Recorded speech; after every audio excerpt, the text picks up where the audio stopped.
Pour le croyant qui veut se laisser entièrement conduire par l'Esprit, pour l'ensemble de l'Église qui désire éprouver avec puissance tout ce que comporte la présence de l'Esprit, l'unité de l'Esprit est une vérité riche de bénédictions et de grâce spirituelle.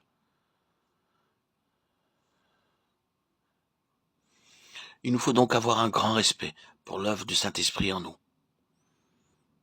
Cette recommandation demande à être suivie de celle-ci qui vient la compléter. Avoir un grand respect pour l'œuvre du Saint-Esprit en ton frère. Ceci n'est pas toujours facile. Même des chrétiens d'ailleurs avancés manquent d'obéissance à cet égard. Et voici pourquoi. Les livres sur l'éducation enseignent à développer le plus tôt possible chez l'enfant la faculté d'appréciation, celle d'observer et de distinguer les différences. La faculté de combinaison, celle qui saisit l'accord qui existe en dépit de diversité apparente, ne se développe que plus tard. Et enfin, la faculté de classification, dans sa plus haute expression, ne se trouve que chez l'homme de génie. Ceci se reproduit dans la vie du chrétien et de l'Église. Il nous suffit d'un faible degré de lumière spirituelle pour comprendre sur quel point nous différons d'autres chrétiens ou d'autres églises, pour soutenir et défendre nos propres vues, ou pour juger les erreurs des autres, leur doctrine et leur conduite.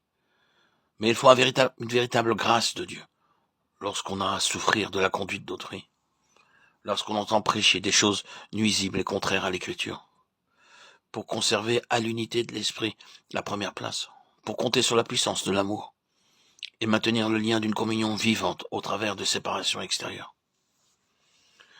Conserver l'unité de l'Esprit, tel est le divin commandement adressé à tout croyant.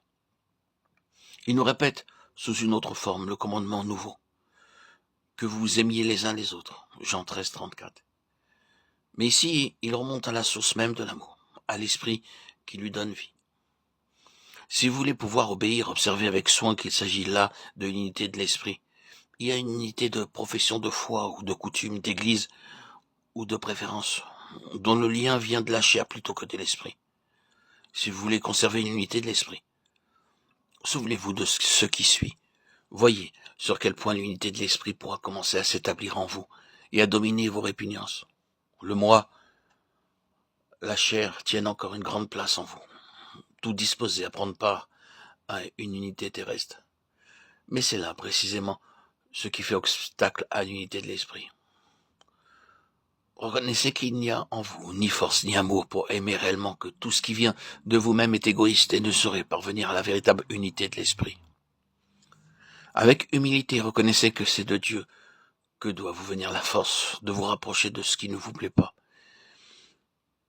Et réjouissez-vous de savoir qu'en vous habite une force capable de vaincre votre moi et de vous faire aimer ce qui n'est pas aimable.